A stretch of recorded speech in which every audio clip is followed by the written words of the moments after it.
Game of Thrones came closer than any other fantasy series to rivaling the legacy of The Lord of the Rings. For a time, it carried the weight of a genre's untapped promise. With a Rotten Tomatoes score of 89% and a global audience that dwarfed expectation, it redefined what fantasy on television could be, until it couldn't. In its prime, Game of Thrones was a fantasy masterpiece, operating on a scale few shows dared to attempt.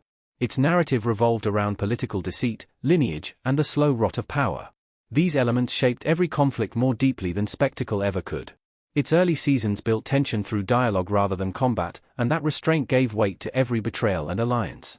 Like the Lord of the Rings movies, it wrapped ambition around the human cost of war. Both works turned the epic into something intimate. Game of Thrones is the only fantasy show that came close to rivaling LOTR. Sean Bean as Ned Stark in Game of Thrones. What separated Game of Thrones from its predecessors was pure focus. Where many fantasy shows never recovered from bad storylines, relying on lore dumps and heroes' journeys, Thrones lingered in the grey. Its characters made choices rooted in politics, survival, and desperation. And the result was a fantasy world that felt like a procedural drama. Unlike Tolkien's clean moral binaries, Thrones embraced ambiguity. Favorite characters die for their honor, others rise by compromise, while others liberate and destroy in the same breath. These contradictions deepened the narrative and tethered it to emotional reality.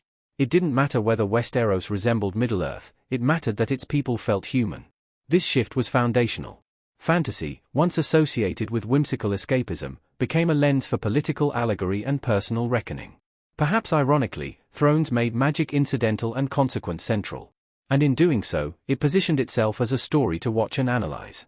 Yet despite its ambition, Game of Thrones could never fully eclipse The Lord of the Rings because the two emerged from different storytelling DNA. It can even be argued that Lord of the Rings just does things better in comparison. Tolkien's work was rooted in mythic timelessness, and its scope was designed to evoke ancient lore. Game of Thrones, by contrast, operated within cycles of generational trauma and political decay. One aimed for myth, the other dissected history. The difference shaped their entire fictional universes. This distinction shaped their lasting cultural impact. Lord of the Rings closes with elegy, with an earned peace and farewell to an age, while Game of Thrones ends with shattered institutions, power redistributed, and wounds still fresh. That open-ended legacy reflects its time. It mirrors a 21st-century skepticism about permanence and a deeper fascination with disruption.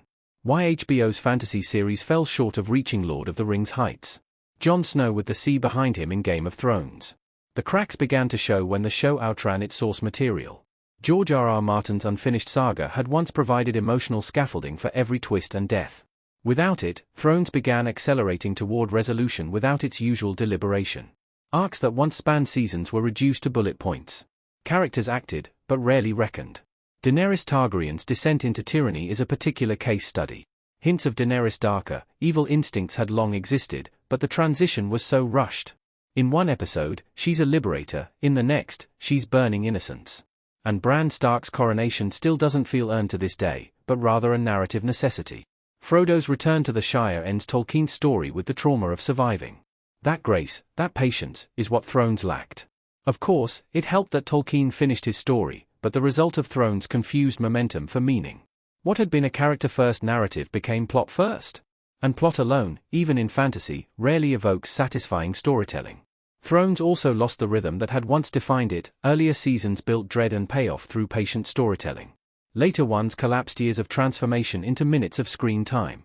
What had been a character study of power became a checklist of reversals. The emotional scaffolding was still there, but the show stopped climbing it. Game of Thrones was still a huge step forward for the fantasy genre. The Starks in Game of Thrones. Even with its flaws, Game of Thrones shifted the cultural perception of fantasy television. It proved that swords and sorcery could belong in the prestige TV conversation. It aired on HBO, but more importantly, it earned a seat beside the best dramas of all time, like The Sopranos and Breaking Bad. In other words, fantasy became appointment television. This mattered.